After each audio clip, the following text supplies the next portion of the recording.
Hey, hello, and welcome to day 6, episode 6 of the Truth Files. It would actually be hang on, let me check. I think 20, 20 something. Hang on, almost there. Uh, 1, 2, 3, 21, 22, 23, 24, 25. Day 25 of my adventure. So episode 6 of the Truth Files, day 25 of this adventure. And what an adventure. I think, if memory serves, it's now been almost 10 days since my last recording, and it has been a big 10 days. Oh my goodness. This has been bonkers.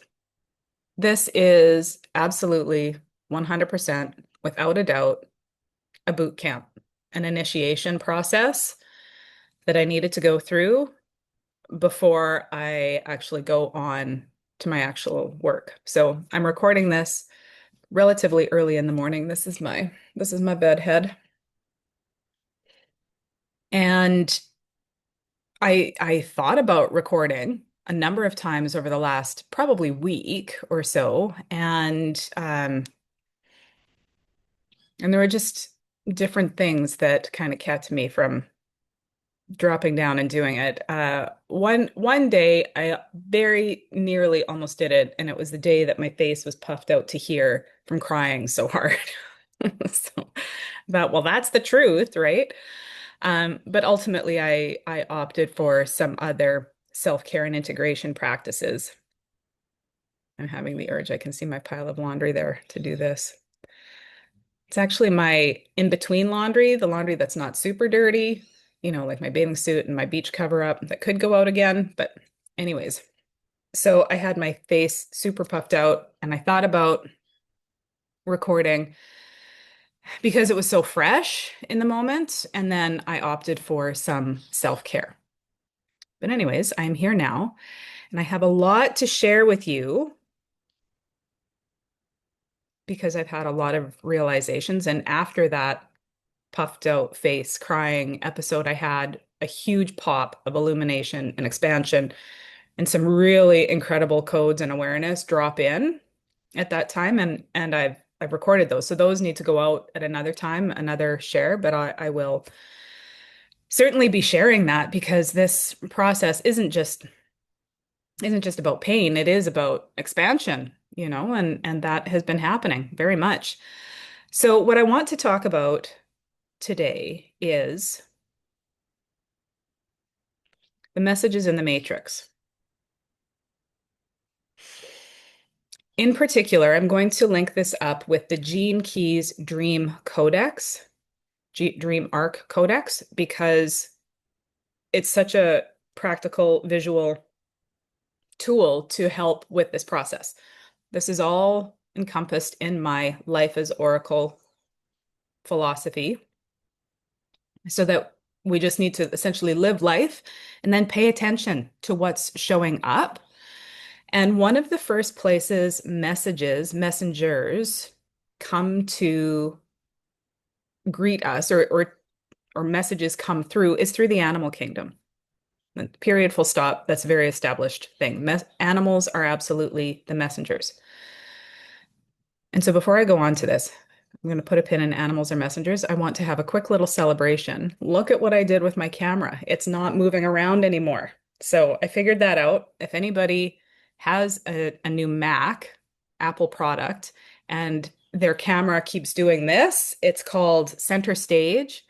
And what you need to do is when you're in your video application, not within the application, but what happens is a camera icon pops up in your navigation bar, the toolbar at the very top of your screen, where the camera appears there. You can click on that and click off Center Stage. So I was looking in my settings, I was looking in settings for the applications, on and on and on. So once the application is open that has video, your camera icon appears in your navigation bar, not in the application. And that's where you can turn off Center Stage. You're welcome. Back to the Gene Keys Dream Arc Codex. Okay. So, gene keys, very much about your DNA, all of the codes within our DNA correlated to archetypes.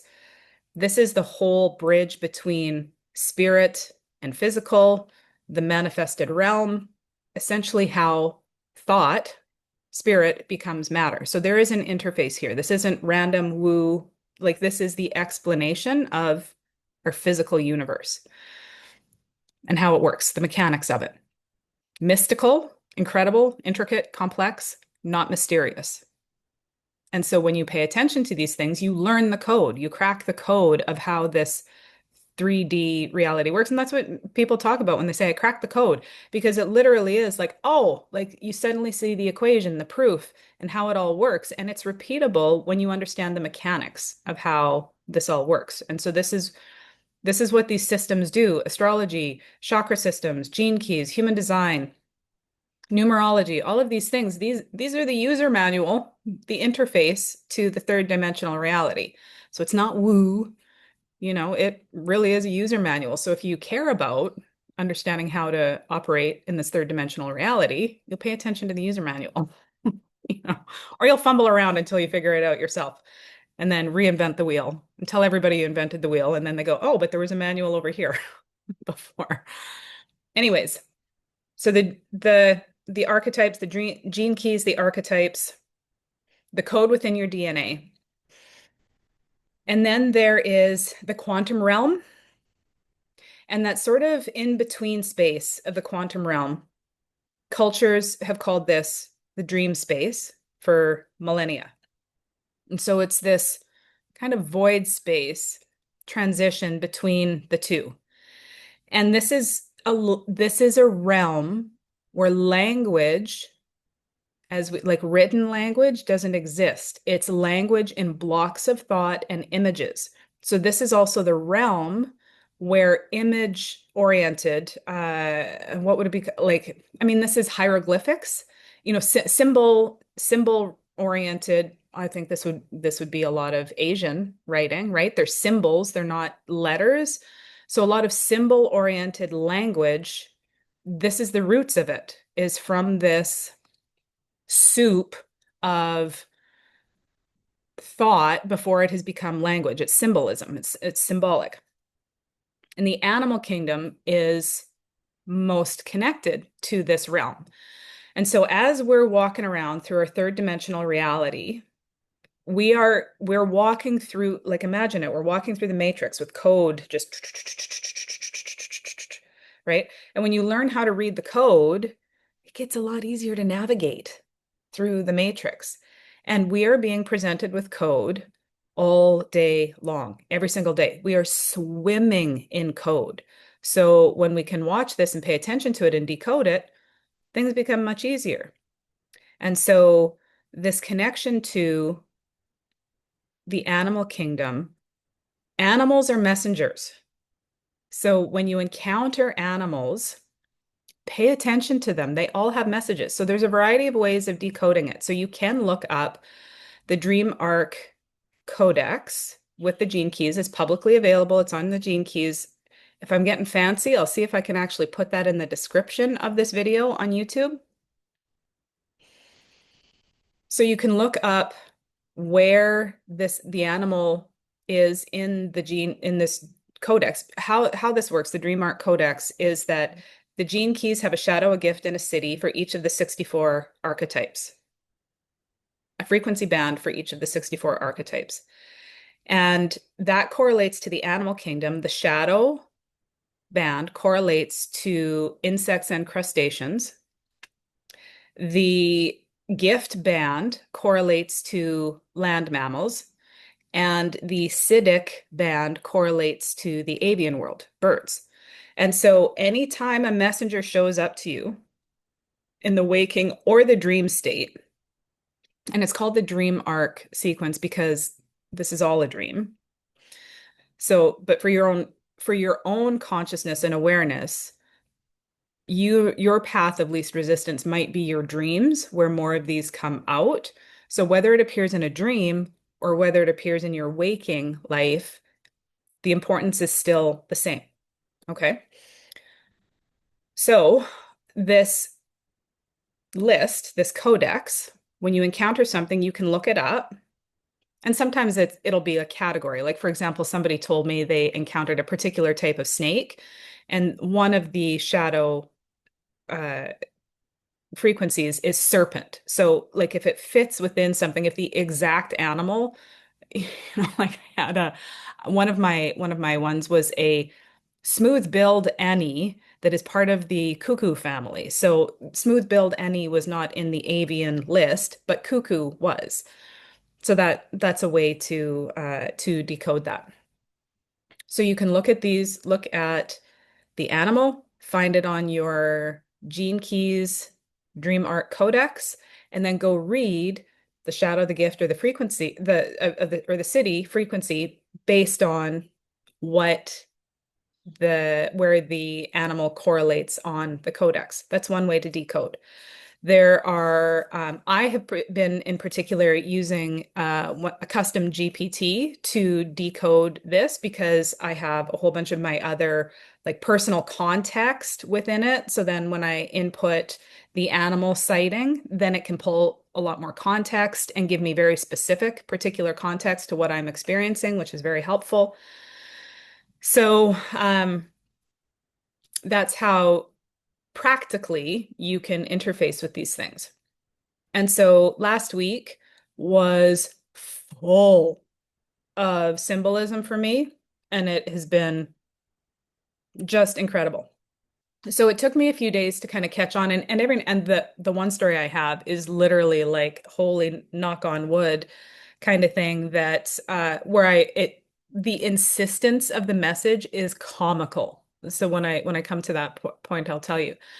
But what it started with was insects for me last week. So the first couple weeks I was here, nothing. I mean, the occasional mosquito bite, and you hear and read stuff about the jungle and all of the fun creatures that are in the jungle. But I really didn't encounter anything. Like it was fine. Even my Airbnb host asked me a couple times about different types of large, um, difficult insects and I'm like, no, I hadn't come across anything until last week. And then in the span of a few days, I had multiple encounters with very large insects. And it got to the third or the fourth one where I was like, oh, okay, what's going on here? Like, why all of a sudden am I being presented with large, hard to ignore insects? And so this is when I started to look it up. So I'll tell you what happened. On the first one is that I was recording a video. I had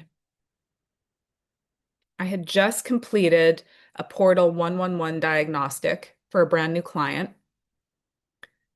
So that's part of it too, is that I welcomed my first new client. Like I have clients that I'm continuing to work with, but my first new client came on board last week. So that was a fun celebration. And it was right after I met with her that I was filming like this, and right here along the wall, it was probably like that big in my video.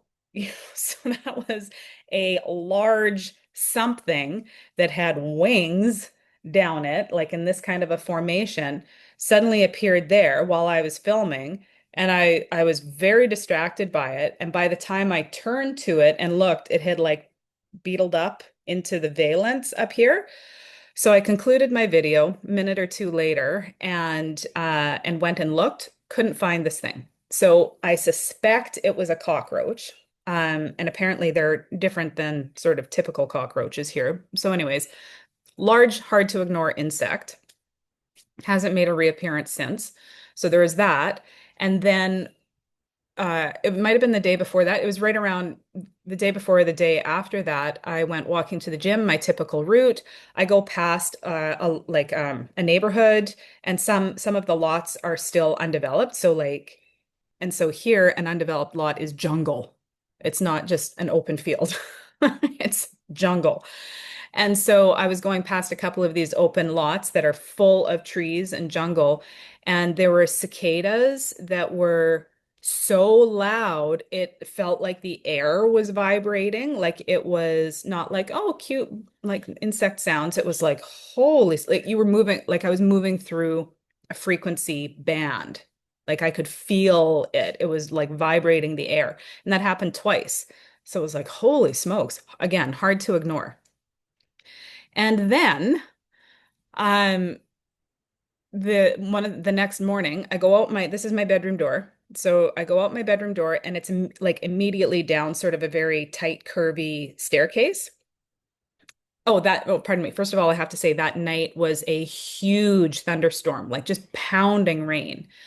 So the next morning, I go out, I open the door, and so I'm faced directly with like the opposite wall because the stairs curve down. So I'm faced directly with the opposite wall, and there was this huge streak, a good inch thick, at least down the corner of the wall, and then it kind of split off, and so that it both met with the baseboard of the stairs. So like huge. And I was like, did I just not notice that before? Like, has that always been there? Like, what's going on? And I kind of went about my business and was eating my breakfast. And then I went back up the stairs and I'm like, no, and it caught my eye again. So I'm like, no, that definitely wasn't there before. This is new. And so my thought process was that it had rained so hard that like maybe some dirt or something kind of like leaked down and in. So I'm thinking roof leak. That's where my mind went to. So I let the host know, my lovely host Liz. I let her know, and she said, "When did that show up?" And I was like, "I just noticed it this morning." And she's like, "I'm coming over." I'm like, "Oh, okay. Well, that's because her apartment is on the property." And so I thought, "Wow, well, that's very attentive." And so she comes up and she's like, "Oh." So it turns out what it was termites.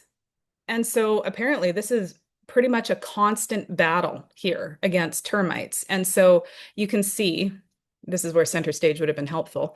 So the roof is all wood, but apparently or the ceiling, I should say, not the roof. The ceiling is all wood, but it's hardwood. So termites can't get through this hard wood, but they come through looking for other wood. So for example, the wood that their kitchen cabinets are made out of then becomes a heyday.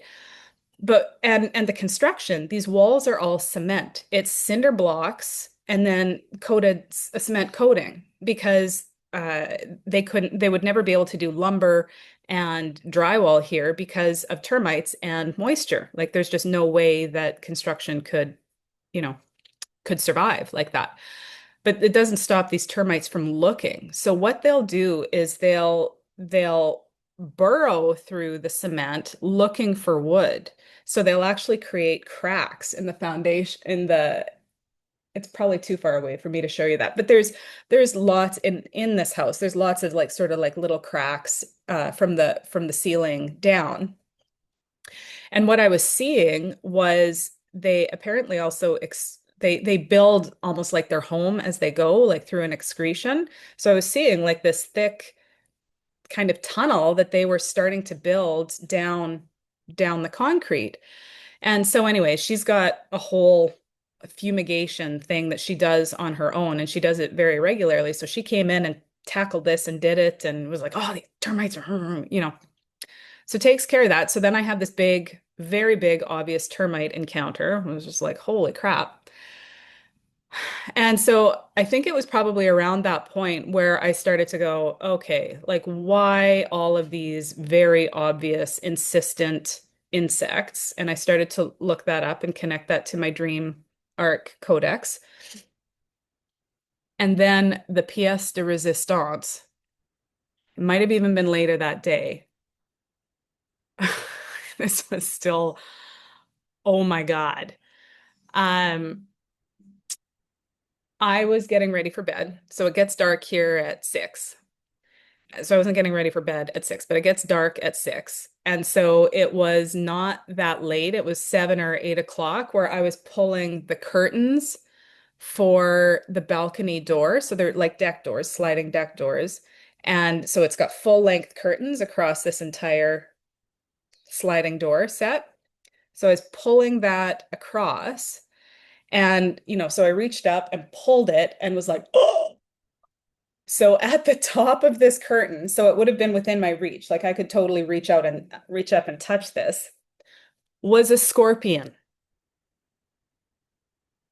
Yeah, a scorpion. It was probably that big. So apparently, in the world of scorpions, that's not a very big scorpion. Um, but she was telling me like the stings aren't going to kill you, but they really hurt. She's like, "Oh, they hurt so bad." And she was telling me all kinds of scorpion stories. So anyways, giant scorpion. And to me, giant scorpion. And I was like, "Oh my God." So I messaged her right away and she says, "Do you want me to come over and kill it for you?" And I was like, I want you to deal with it however you typically deal with scorpions here because I have never encountered such a thing and don't know what to do with it." And so she hustled right over. This is like 8:30 at night. So she comes over. I mean, with a can of Raid. So again, I've never seen such a thing. I think if I ever encounter one again, I'm gonna do some research, but I think I'm gonna see if I can put it in like a little Tupperware and relocate it. But this is, she's local, she's Costa Rican, this is her domain, this is her place. So I said, okay, do with it what you would normally do with it. So she's got this can of deadliness and then just reaches up and just goes psh, psh, and then waits, and she's like, oh, it seems to be taking a long time. So nothing was really happening. So then she's like, "Oh, okay." And then psh, psh, gives it another shot. And then it clearly starts to go into distress. It's like this, and then crawls all the way down the curtains and then dies at the bottom of the curtain. And then she removed it. So I was like, okay, Animal Kingdom, message received. Insects, insects, insects, shadow, shadow, shadow, shadow. So I spent a couple days really deep diving into this. And here's the kicker, and this is where it's very like you can't make this stuff up. So the scorpion, because that was very much the pièce de resistance, where I was finally like, all right, okay, I get it. There's something here going on in the shadow world that I need to take a look at. The scorpion in the Dream Arc Codex is the shadow of my life's work and brand. So in human design, that's your conscious sun. In the gene keys, it's your life's work and brand. It is the most prominent placement in your entire chart. It accounts for 70% of the majority of your chart, how it gets presented to the world. In the gene keys, you could kind of look at it like the picture window. Like when that window is clear, the rest of the chart can shine through. So it's an important one. Scorpion is the shadow of that key for me. So you can't make that up, right? Because I am being recoded at an identity level through this process. So boom, right there.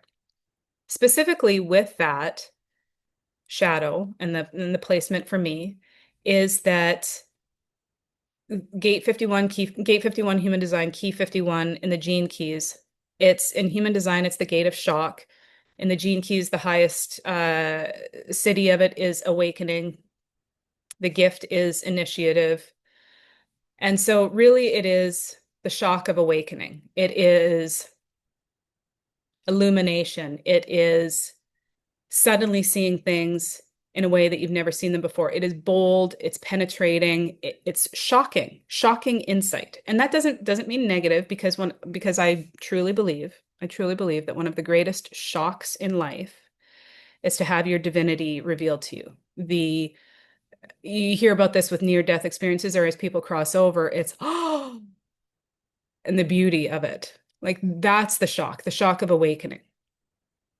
And it's powerful. It's really powerful. And it's my life's work and brand. And so that, just like all gifts, it can be wielded negatively. And the shadow frequency, so to give you an idea of the potency of this, to shock in a shadow way is to terrorize. So this is where this is the shadow frequency of terrorism on the planet. It's shocking through acts of terror. And it's either way, whether it's in the shadow frequency or the gift frequency, it's catalytic. A shock is a wormhole into expansion. And so just like 9/11, this shock of terrorism, it changed the landscape of the United States, North America, and the world as a result. And so shock is the greatest catalytic event of our existence.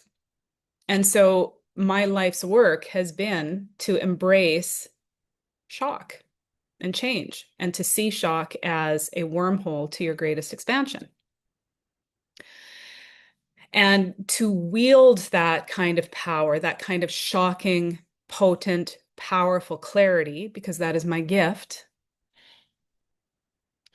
that I have often found as very challenging. So to wield that well is to wield it with truth and benevolence and kindness because it can be wielded for great damage. Absolutely. Like no question about it. And so what this process was, seeing the scorpion, it's the alchemical process to go from shadow to gift to frequency, to turn poison into medicine, to turn poison into an antidote. And that was really what the message of that was, because I've been really working through a lot of this stuff, a lot of identity recoding in this process, because I've been blessed to have an amazing life up to this point. You don't get to sit in Costa Rica working remotely because you've had a bad life, right? So I've got an amazing family. I have a wonderful husband. We are not divorced. We are in intentional separation and very much in communication and figuring out what this next stage of life is. And I've got incredible children that came out of this union that are just magnificent humans. I've built incredible businesses. I've had like amazing clients and friends and peers and like just amazing. And so it is it is the privilege of a lifetime to be sitting here talking to you about this. So this stage though of my life is there was a completion there. There was a completion of the experience of mother, right? Of wife, of family. And that contract came to an end. It was so clear. I even had an energy healer reflect that, is that the contract is complete. And so we can think that means, well, then divorce and separation. And it can also mean, what is the new contract? What happens now? And to excavate at this level is deep, deep work. And most people don't do it, you know?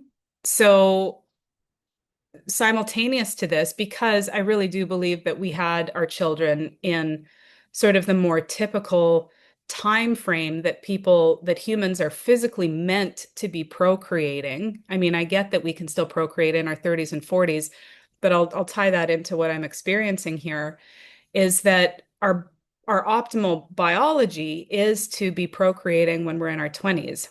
Probably not currently our optimal intelligence, but biologically, because the empty nest is coinciding with my completion of physical reproductivity.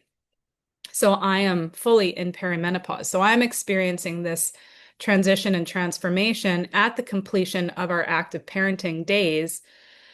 And so this is a huge opportunity to completely recode and use the last 25 and 30 years of wisdom to intentionally create what the next 25 and 30 years get to look like. Because let me tell you, I was, I was, I mean, I didn't have the capability to be operating from wisdom when there was a lot of aligned things, but purely from instinct and internal alignment, not um, drawing from experience or like any kind of grand master plan. In fact, that's been the thing, and that's my life's work, is that I was meant to live through kind of like shock after shock after shock to understand the value of it.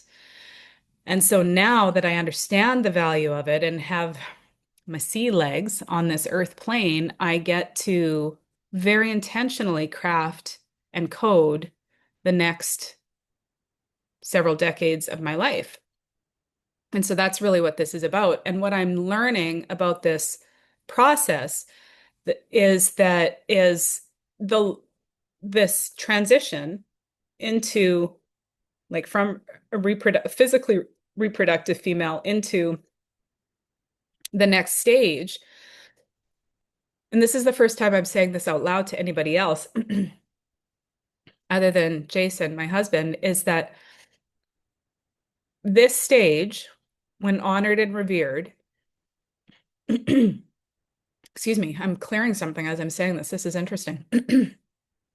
It's obviously potent for me to say this right now. This stage is a priestess initiation. That's the opportunity here.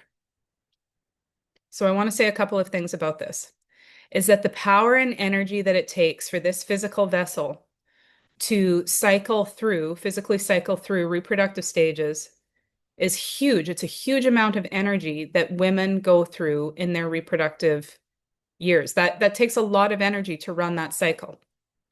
That energy doesn't disappear. It doesn't disappear with your reproduction. It doesn't disappear. It's a transformation. It's a transmutation of that energy into something else. It ascends. So it comes out of the lower chakras. It's not in the root and the sacral anymore, and the physical expression. It becomes redirected and it comes up through the chakra system. So it's not a loss. It's not some glitch of coding. It is a really beautiful, powerful transmutation of the power that gives life to the fucking planet. It doesn't go away. It gets transformed.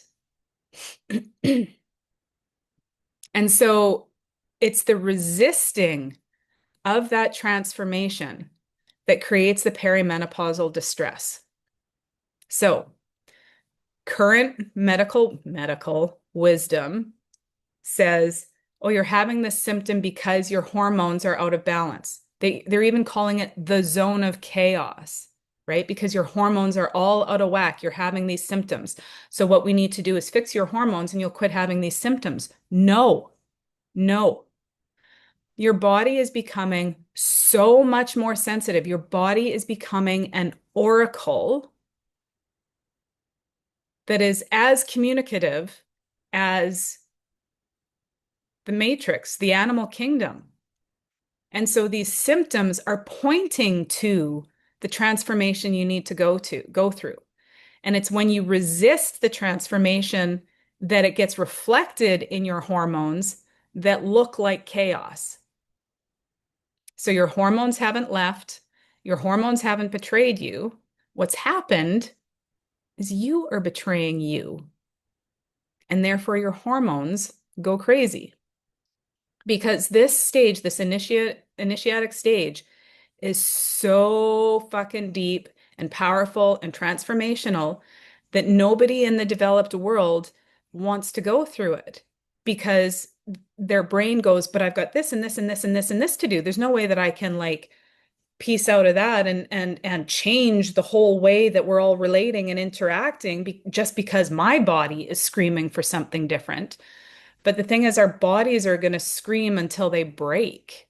And our bodies are getting so much more sensitive in this stage. It becomes an oracle. Every symptom means something, just like every animal means something. Every symptom means something. So stop brushing it off. Stop saying, oh, it's because of my progesterone is too high right now. No, it's because there's something in your life you're not paying attention to. Then your body is communicating in this particular way, and that gets correlated to a fluctuation in the hormone level. But that's just the chemist in the back deploying these things to get your attention. So I'm talking about that because there have been a couple of things that have been really strong physical symptoms for me through this entire process. And this video is probably getting really long, but so what? Fuck it. I've got a lot to say because I still want to talk about these other, after I processed the shadow world, then I had myself an animal, a gift communication, as well as an avian communication. And these are amazing. So I want to keep going with this. So the couple of physical symptoms that I have been experiencing have been, and you can probably see it a little bit here. I get these spots around my nose. So that's one, and I'll talk about the next one in a moment here. But I have been getting these, like the first time I ever got it, I was in my 20s, 19 or 20. And I doctored all the way through it. And what it was diagnosed as is a hair follicle inflammation. So I would get these tiny little cysts in the hair follicles on my face.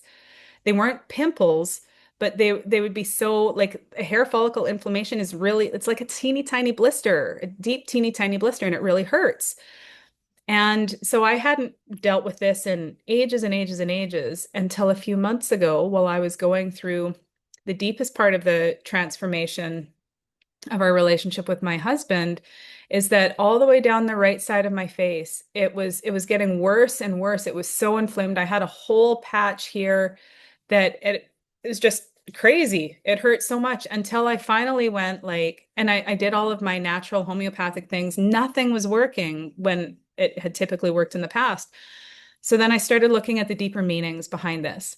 And so here's the thing, around the nose, when it's close in, it's something that we have taken in, we have absorbed, we've let past our energetic boundary, we've taken something on that wasn't ours to take on, we've sniffed it in. And then closer to the mouth, it's an indication of things we haven't spoken out loud, things that we're withholding saying. So on the right side of the body, it's the masculine, and on the left side of the body, it's the feminine. And so when I started paying attention to this, and either removing myself from situations or mentally clearing them, whatever it is, it started to clear up. And when I started to speak the things that I typically wasn't speaking, it was clearing up. And so I'm at the point now where it's almost instantaneous. If I have an interaction with somebody that crosses boundaries or barriers, or I withhold something, I will almost instantaneously get a little bump, a little cyst. And so as I've been doing a lot of this integration of the masculine and feminine, which I talked about on my last episode of the provision and the protection and the receiving, like integrating that within myself. So as I've been doing more of that and the feminine, excuse me, so I'm speaking, this is clearing a lot for me. So just one moment. So as I've been doing this integration, I've been getting more flare-ups around my left side here because I am practicing, I am embodying a different way of being, I am embodying a different code. And it is like it's instantaneous. As I process through emotions and I have realizations and I make shifts, I'll literally feel the swelling and the inflammation go down. So this right now, this spot here it's such a strong oracle for me right now that my husband will even say to me, he's like, "Oh, it looks like you've gotten another bump there. Like, what's going on? What's happening for you? Where has that come from?" So that's one for me. And because you can't ignore it, it's on your face. It's right in your face, right? So that's why it showed up that way for me. So in my 20s, I went to see a doctor. I put cortisone creams on it. I saw a dermatologist, all kinds of stuff, and it didn't help. All it did, the cortisone creams just thinned my skin around here. And so I've got like teeny tiny spider veins there. But all that is just a topical solution to take down inflammation. It didn't address, like, why is your body suddenly flaring up with cysts in your hair follicles, right? So as I look back at that, I can see certain stressful situations where I wasn't fully expressing who I was creating that. And so, I mean, it makes sense now, but that's just part of how my body communicates. So that was one thing. The other symptom has been menstrual flow. And so when I came to Costa Rica, so I had started my flow, my period, like the day or two before I flew, and it was very light. And then as I flew to Toronto, it surged so intensely that when I landed in Toronto, I had to make a beeline for the bathroom and do a whole outfit change and everything, like plastic baggies, the whole deal. And because it was so unusual, it shouldn't have happened at that time in my cycle based on anything normal. And then it surged again the next day, the when I was finally in a place in Costa Rica. So my body was recognizing when I was crossing borders and was in full shed mode. So I thought, okay, that's great. That was that cycle. Then it stopped at normal window. 3 days later, I started with a flow again, and it has been there. It went a full 20 days. 20 days. And so medically, people would be like, "Oh my God, that's not normal." And oh, what are you going to do about it? And oh, like that shouldn't be happening. Yeah, it should be happening because my body was literally shedding everything that I've been processing and releasing. Like I'm recoding an entire new identity. So everything that has been stored in my body, in my womb, in my sense of identity, everything I've held and withheld or anything that can't stay has to go. And so there was unusual times. There were times where it would surge intensely. There were times where I had huge clots. I was passing things where, like on the following day after I had had a major revelation or major purge, I released that. And so today is the first day that I haven't had a flow. So I've had some level of flow for 24, 25 of the last 28 days. So my body has been doing major, major work, but it's not a problem. You know, like the medical world would look at that as a problem. But as you stay with it, it's what's necessary and embracing this recoding, like at the womb level that is happening and embracing the power that's emerging out of that. Because this is the gift that women have is the gift of giving life. And so when you're done giving physical life, you start to give life into other things, right? Other projects, other endeavors. And so it's for sure society doesn't necessarily look at it this way, but there are pockets of people who understand this and it doesn't need to be medicated away. And as I say that, I know that there's a whole, like it depends on your level of consciousness. So if that's what you need to do, if a medication route is what you need to do, and that is your path of least resistance to accept help and balancing for a period of time, go do that. But I'm speaking to the people who understand that there's more beyond that, that there is more beyond conventional medical wisdom or Western medical wisdom.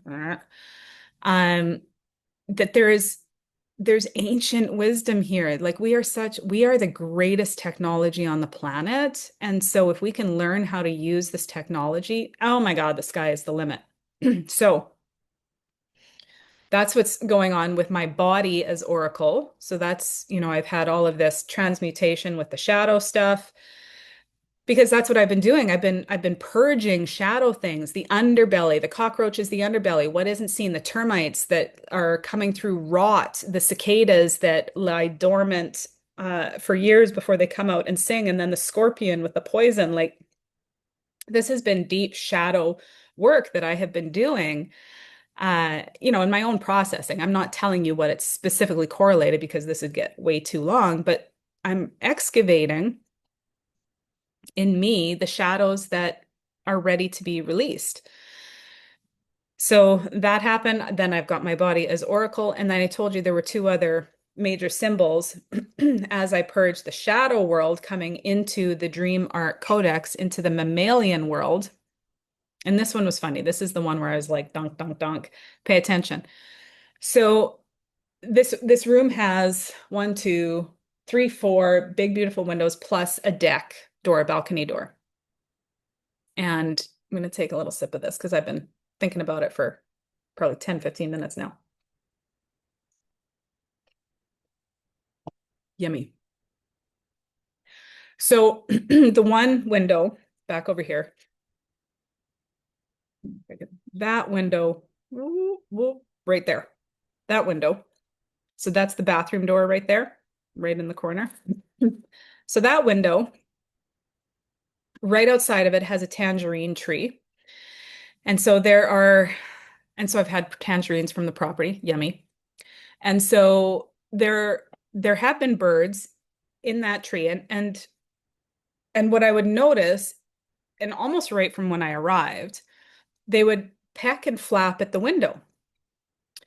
And, and the first time I saw it, I was like, oh, that's cool. I'm like, oh, wow, bird. Because they can't really see you because they can just see reflection. So I'd kind of peek open the curtain and I'd be like this close to a bird. So I was like, oh, that's neat. And then just kind of went on my merry way, didn't think too much of it. And then the other day, this bird was like at the window. It was so constant and so steady that I got up and I went and looked and was like, what the heck is going on here? And it was getting really, like, really insistent and like spent like hours doing this all day. And so it got to the point where it was really annoying. Like this bird was tap, tap, tap, tap, tap, flop, flop, flop, tap, tap, tap, tap, tap, tap, like for hours. And so I was like, okay, well, like I normally don't like to disturb nature. Like I love watching it, right? But it still hadn't clicked in. So I went to the window and I like opened the curtain so that it would see the movement and be like, oh, and kind of get out of there. And then so I'm thinking, then it's gone. No, it came back and it kept coming back. So then I got to the point where I was like actually tapping the window, like, shoo, go away. This did not disincentivize it whatsoever. It came back harder, more insistent, more flappity flap at different places on the glass. And I was like, what in the heck? And so I asked my host, my Airbnb host, I'm like, what is with these? Like, why is this bird doing this? And why that particular window? Because I was like, did somebody used to feed it out of that window or like what's going on? And she said, oh, they see their reflections and like they want to get at their reflection. So I was like, oh, that's interesting. And then I was like, oh my God, Charlene, this bird has been trying to get your attention like all day long, and not even all day long, but it had been coming back to that window repeatedly. So I looked that up. I ran that through the analysis that I've been doing, and that analysis unraveled the biggest release that I have had so far. Just the biggest release. So the nutshell of that is this bird is like pecking at its reflection. And so I looked at, what gene key that's the cuckoo is related to, because it's like also cuckoo, hello, right?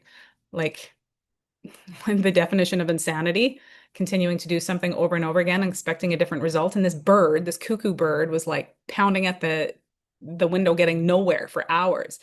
And so having that reflected back at me, essentially that I'm pecking at myself and wasting hours and hours of energy pecking at myself and my reflection and my like critique of self and of past, like my past reflection, right? So rather than just moving on as I claim I'm wanting to do, rather than just moving on, I keep taking a step forward and then looking back to make sure that I'm understood and received and all of those kinds of things, because this came on the heels of having somebody that I've known for 30 years and who was an influential man in my life, a coach, a man, a beloved mentor. His wife was even a member at my gym. He made a comment on my post announcing this initiatic path, and it was essentially a warning, kind of like, why would you do that? You have no idea how long you're going to be on Earth, and you're choosing to spend a year away from your family. And he basically said, I hope you don't lose your husband and your kids as a result of this. And I was just like, wow. And I'm not so detached that something like that doesn't sting or doesn't make me wobble. So I could tell in me when that happened that I wanted to respond to it. I wanted to say something like, every time I grow, the people around me grow. But it was still this need to explain or justify or reassure, people who don't understand what I'm doing. It was like looking in the rearview mirror, looking back rather than just focusing forward. And so when I had that realization, like it was connected to other things about my desires and um like, and if I explained all of these threads again, it would get so long. So I'm trying to give kind of the Coles notes of it, but like holding on to past versions of self, not allowing certain desires to come through around relationship, and not just relationship with my husband, not just love relationship, but relationship with audience, with clients, with allowing the desire to be seen and to be received. Like these are normal human needs and desires. And what I have been doing more is, or I'm ready to have those things because I had come through such a period of incubation and deep inner work and wanting to come out again, but I hadn't connected yet. You have to have the desire to be seen or the willingness to be seen in order to even allow that kind of growth to happen. Because if you want growth and you want to help and you want to have impact, but then you also hold this detachment or even negative view around being seen by more people, it won't happen.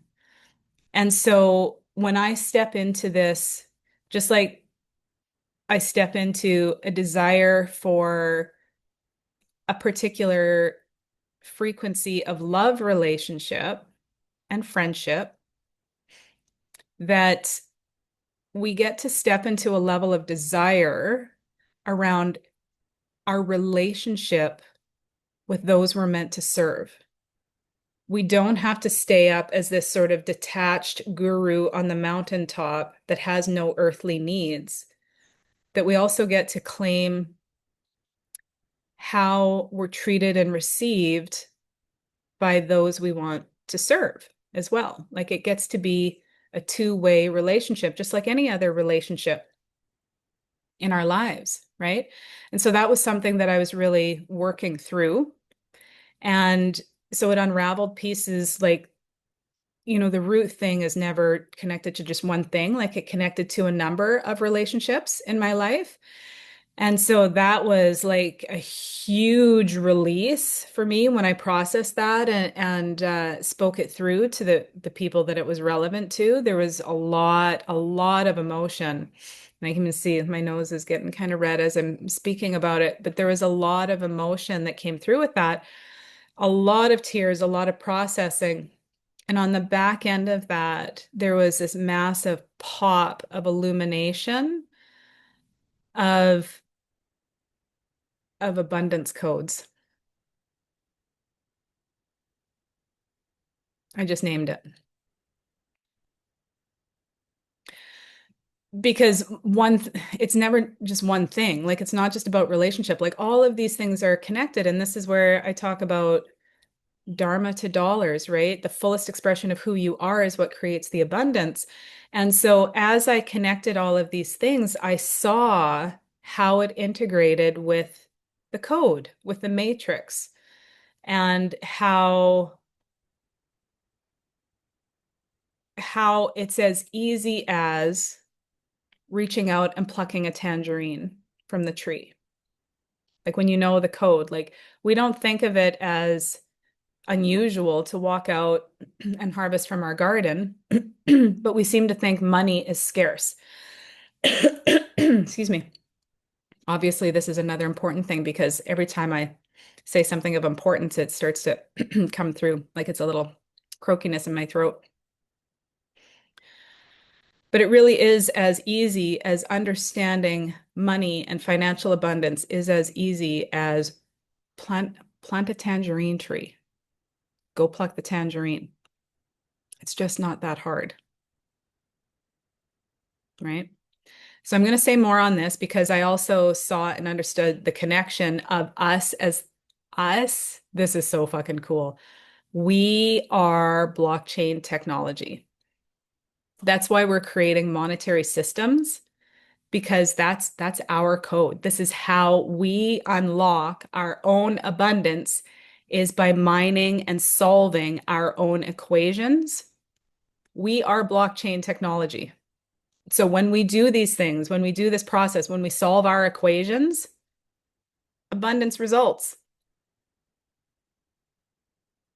It's so fucking cool. Seriously. So all of these things, these codes, human design, the gene keys, numerology, astrology, chakras, the particular puzzle that we came with is our particular code to solve. And once it's solved, that coin, that code unlocks for humanity, not just us. There is purpose in our suffering. So we're all mining rigs. We're all Bitcoin mining rigs. And when we unlock these individual pieces of code, we unlock it for the collective. And once it's unlocked, it's there forever. Okay. So if there was ever an encouragement to do your work, to pay attention, to watch the signs and the symbols, and to integrate them into your system, to feel them and to alchemize them, you're doing this work for humanity, for the collective. And you get a pretty sweet bonus too. Okay. So that's been what my last 10 days have been about. Pretty deep shit. And I am 5 days away from needing to move on. Sorry, I've got my ears plugging. So all this ear, nose, and throat stuff, when it's big transmissions, that's another thing. It's a body sensitivity. So I've moved a lot through my system in expressing all of this to you. So I hope it's been of use and value for the collective. I mean, it is. I know that it is simply because it came through me and I'm performing my role, my assigned role. So what I was saying though is I am here for another 5 days. I'm meant to check out at 11 a.m. on the 12th. The only indication that I've had of where I am going next is Nosara. So I think I'm going to go there for a couple of weeks. That's the extent of what I know right now. I don't know what's further. I would imagine Peru is going to be right after that because Nosara is closer to the San Jose airport, and there are way more flights out of San Jose than there are from Liberia. So I got a tutorial on how to say that. Is that so? All us North Americans say Liberia, and my lovely host was like, "It's not Liberia." She's like, "That's not how you say it. It's Liberia." So Liberia is apparently the very expensive airport to fly in and out of, and the vast majority of flights in and out of Costa Rica and Central and South America are San Jose. So it's not a bad idea for me to be making my way closer to San Jose as I'm preparing to leap into the next place. We got talking, we, as in Jason and I, got talking about scheduling, looking into scheduling Machu Picchu for November, December, somewhere in that territory, because it requires some advanced planning. So I think once I get that booked in, I'll know sort of how I can coordinate myself around that and where I need to be and all of that kind of thing. But as of right now, as of Thursday, August 7th, all I know is that I'm probably heading to Nosara on August 12th, probably for a couple of weeks. So, but beyond that, that's what I know. That's what I know now of my initiatic path. And I'm pretty sure this has been an hour or more. So thank you for hanging in there with this update. It's big, deep stuff. It's big, deep stuff. It's full of duality. It's miraculous and incredible and awe-inspiring. and hard and gritty and challenging. So thank you for being here with me. I love you. And I will see you next time. Episode 7 on day something. Ciao for now.